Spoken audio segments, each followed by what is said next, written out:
Ini adalah kisah salah satu rumah tangga di Cirebon. Sang suami kesal kepada sang istri karena tak mau diajak berhubungan, bahkan saat itu sang suami merasa kalau sang istri punya lelaki lain dan hubungan dengan lelaki lain sehingga menolak berhubungan dengan dirinya.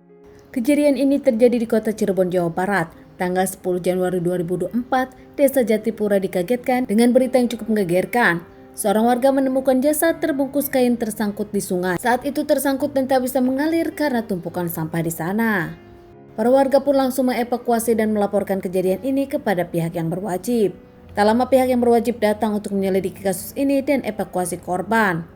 Jasad dibawa ke rumah sakit untuk dilakukan otopsi dan identifikasi. Saat itu pihak yang berwajib yakin bisa menemukan siapa jasad korban ini. Penemuan jasad ini pun heboh jadi pemberitaan di sosial media. Pihak yang berwajib sempat menginterogasi orang-orang, namun nampaknya tak ada yang tahu dari mana arah jasad datang. Para warga di sana pun menyebutkan tak mengenali jasad. Bahkan menurut kepala desa, jasad yang memang sudah susah dikenali ini pun nampaknya bukan warga mereka. Dibawa ke rumah sakit untuk dilakukan otopsi. Hasil otopsi pun menyebutkan jasad mendapatkan banyak tikaman dan kehabisan cairan merah, bahkan korban pun mendapatkan penganiayaan sebelum berpulang. Tak ada identitas dari korban, akhirnya pihak yang berwajib dengan para warga pun memutuskan untuk memakamkan jasad tanpa identitas di pemakaman umum dekat sungai tempat jasad ditemukan.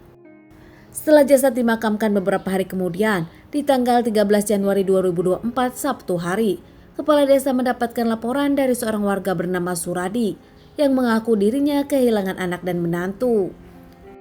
Kabar itu pun membuat Kepala Desa dan Suhadi melaporkan kejadian ini kepada pihak kepolisian.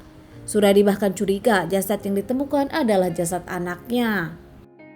Tak lama foto dan ciri-ciri sama persis dengan korban. Korban bernama Olivia Volandi berusia 25 tahun. Korban pun biasa dipanggil Pia, tinggal di Desa Bundar, Kecamatan Susukan, Cirebon. Pihak kepolisian datang ke rumah korban dan tak lama, tanda-tanda penganiayaan pun ada di rumah korban yang nampak acak-acakan. Banyak cairan merah di sana dan nampak belum dibersihkan. Rumah kosong, suami Pia tak ada. Polisi bahkan kini meyakini pelakunya adalah suami Pia yang menghilang. Polisi pun melakukan pencarian kepada sang suami korban. Berkat kerja keras pihak yang berwajib, akhirnya mengamankan suami dari Pia, Mugni Pawais berusia 20 tahun. Mugni diamankan di Bali setelah dirinya kabur ke beberapa tempat. Mengakui saat diamankan, Mugni pun akhirnya menceritakan kronologinya. Mugni dan Pia menikah di tahun 2021 dan punya satu orang anak berusia 11 bulan. Saat itu rumah tangga di awal baik-baik saja, namun nampaknya permasalahan timbul. Pia di rumah sebagai ibu rumah tangga, sementara Mugni pekerjaannya sebagai kuli panggul. 6 bulan di awal baik-baik saja, namun setelahnya pernikahan mereka kerap cekcok hingga akhirnya sang suami pun merasa sang istri berubah. Belakangan Mugni mengajak Pia untuk berhubungan badan, namun saat itu Pia menolak, bahkan menurut Mugni sudah beberapa kali menolak. Hingga pada akhirnya Mugni pun berasumsi kalau sang istri Pia berselingkuh dan punya lelaki lain. Kesal kepada sifat sang istri selalu menolak saat diajak berhubungan, Mugni pun akhirnya ingin menghabisi sang istri. Sudah menyiapkan senjata tajam, Mugni pun menunggu sang anak tidur dan memindahkan sang anak ke kamar lain.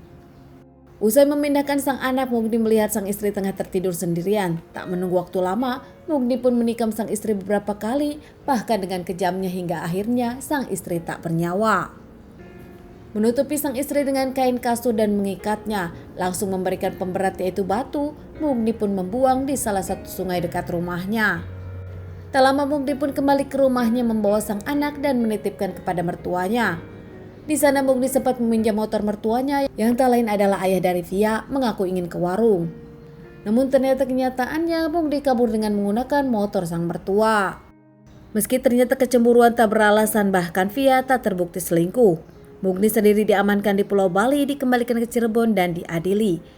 Hingga terjerat beberapa pasal dan terancam hukuman 15 hingga 20 tahun penjara. Keluarga dari Pia sendiri tak menyangka, meskipun belakangan mereka sering cekcok, namun dipikir adalah percekcokan biasa dan tak menyangka Mugni menghabisi sang istri Pia. Bahkan masih menderit orang-orang terdekat dari Via, termasuk sahabat Via sendiri, mengungkapkan kalau Mugni memang kerap kasar kepada Via. Berbeda dengan Via yang selalu ada di rumah, dirinya tinggal bersama mertua. Tak mungkin juga Via berselingkuh. Hayalan-hayalan dari Mugni sang suami membuat dirinya berasumsi sendiri. Menyangka sang istri berselingkuh, namun nyatanya hanya ketakutan dirinya saja, kecemburuan tak beralasan. Teman-teman, sekian dulu bahasan kasus yang aku bawakan kali ini. Semoga ini bisa jadikan pelajaran untuk kita semua. dan ditunggu bahasan kasus-kasus selanjutnya.